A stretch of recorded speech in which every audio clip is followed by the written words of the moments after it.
Today we'll be studying immunological kidney disorders. This is part of Nursing 202, Module E. Immunological kidney disorders are broken down into glomerular diseases and syndromes and immunological interstitial and tubulointerstitial disorders.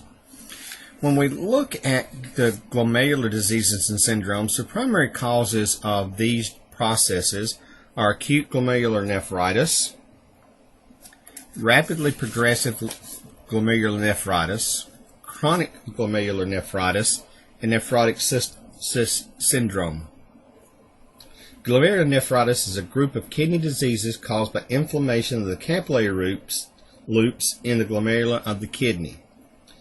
Glomerular nephritis is the third leading cause of end-stage kidney disease in the U.S. Whether the disease starts in the kidneys or occurs as a result of other health problems, the glomerula are usually injured. See Table 70-1 talking about some of the issues there. For the disease that starts in the kidneys, a genetic base or immune problem are usually common.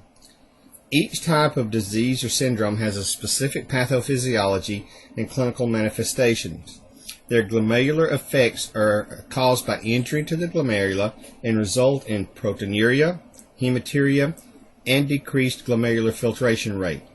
Normal glomerular filtration rate is 125 milliliters per minute. The extent and the duration of kidney injury, prognosis, and specific cause vary among these syndromes. This slide shows some of the secondary causes of immunological kidney disease: systemic lupus erythematosus, Goodpasture syndrome, necrotizing fasciitis, diabetic glomerular nephropathy, multiple myeloma, cirrhosis, infective endocarditis, non-streptococcal post-infectious glomerular nephritis, hemolytic uremic syndrome, and thrombotic thrombocytopenia purpura. All of these can cause problems with the glomerula as the process goes along. When we look at the pathophysiology of these glomerular diseases and syndromes, what we have happen is the formation of immune complexes in the kidneys. Now, we'll be talking more about immune system and immune complexes in the next few weeks. But the immune complexes, basically, if you remember, you have an antigen, which is a virus, bacteria, something that enters the body. The body then forms antibodies that actually will attack the antigen. When these two come together, it's called an immune complex in the kidney. And these immune complexes deposit in the glomerular tissue. And because of the deposit within the tissues, we see basically inflammation begin to happen. And when inflammation occurs, we get the release of inflammatory mediators. Tissue cell membranes begin to be damaged. We get local edema in the area, and we get platelet activation. Now, with all of this going on, it actually causes damage to the functional portion of the kidney, to the capillaries themselves, and allows fluid to enter and leave that shouldn't be entering and leaving normally. Platelet activation can lead to microthrombi in the areas, thereby making the flow of blood into the system even worse. So these are some of the basics of the pathophysiology. Now, acute glomerular nephritis is typically associated with infection, most often associated with group A beta hemolytic streptococcus, and these are typically seen, the acute glomerular nephritis is typically seen 10 days or so after the infection. These patients, again, as I said, typically the symptoms begin to occur 10 days after they've had an infection.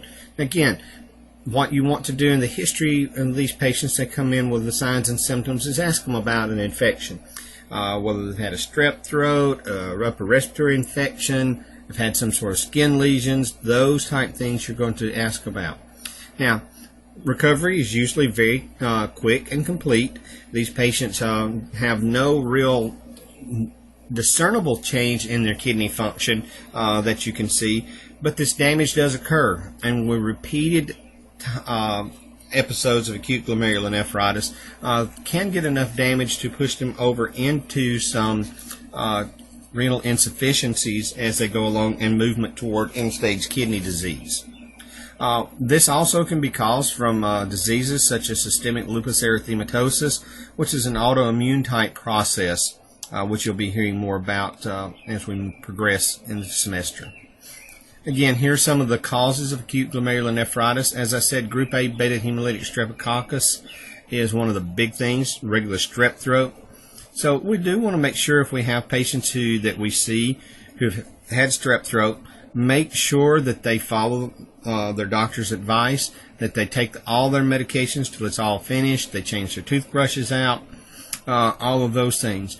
Others you can see there are, infective endocarditis, infectious mononucleosis, measles, mumps. Remember, right now there's an upsurge in measles in the United States, so you may be seeing more patients. Varicella, chlamydia, Coxsackie virus, basically any bacterial, parasitic, fungal, or viral infection can potentially cause these problems. Typically what we see with these type folks is there's an zealousness of the immune system that really sometimes will cause these type issues. Now, clinical manifestations of acute glomerulonephritis include fluid retention, microscopic blood in the urine, mild to moderate hypertension where there hasn't been hypertension in the past. If they have had a history of hypertension, you may see it a little more out of control even though they're continuing to take their medications regularly. Fatigue, anorexia, and nausea and vomiting. Now, what we want to do, we need to assess our patients looking for these types of clinical manifestations. One of the things that we'll see if we assess the face, the eyelids, and the hands and other areas for edema. We see edema in those areas in about 75% of our patients with acute glomerulonephritis. Assess for fluid overload and circulatory congestion, which may accompany the sodium and fluid retention occurring with acute glomerulonephritis. Ask about any difficulties in breathing, shortness of breath. Assess the lungs for crackles. Listen for an S3 gallop, which can indicate fluid retention. Look for jugular vein distension. Ask about changes in urinary patterns. Ask about the color. Microscopic blood in the urine occurs most of the time with these patients. They may describe their urine as smoky, reddish brown, rusty, or color-colored. Ask about any dysuria or oliguria. Remember, oliguria is less than 400 milliliters of urine in a 24-hour period. Talk to the patient about their weight. Have they been gaining weight, which could be fluid retention. Also know that our adult population can have less common manifestations because of the changes. They may be worsening of congestion of the fluid restrictions and everything because they already have congestive heart failure. The heart's already weak. The infection may cause some of the issues with the mental status. So be aware of those type of things in our older population. So how do we diagnose glomerulonephritis? Well, we get a battery of labs. We'll look at a urinalysis, a 24-hour urine.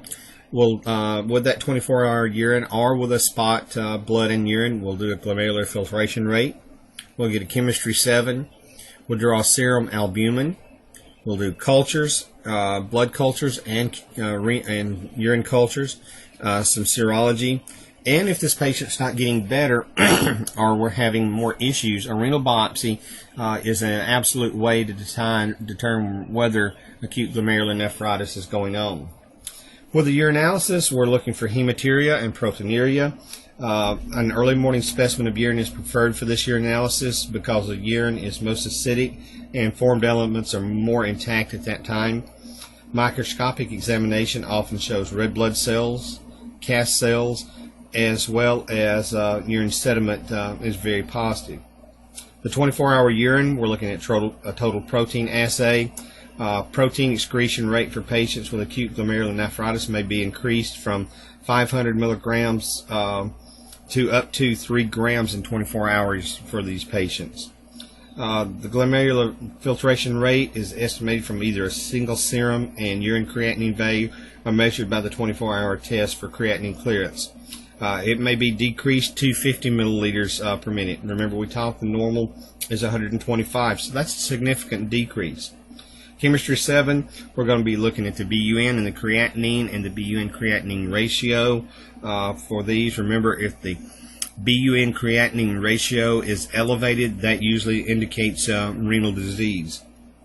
We're going to also look at serum albumin because we see levels decreased in these patients. Because of this change in the capillary membrane structure, protein is lost from the vascular space into the renal system, into the kidneys, through the kidneys into the urine, and we begin to get a change in the serum osmolality. If it continues long enough, we can see problems. Remember that albumin, which is the protein in the vascular space, is what keeps the fluid in the vascular space. So if we're losing albumin, what happens is we're losing an osmotic effect. So what will happen is fluid will move from the intravascular space to the extravascular spaces, and that's where we'll get a lot of the edema, those type things. Serology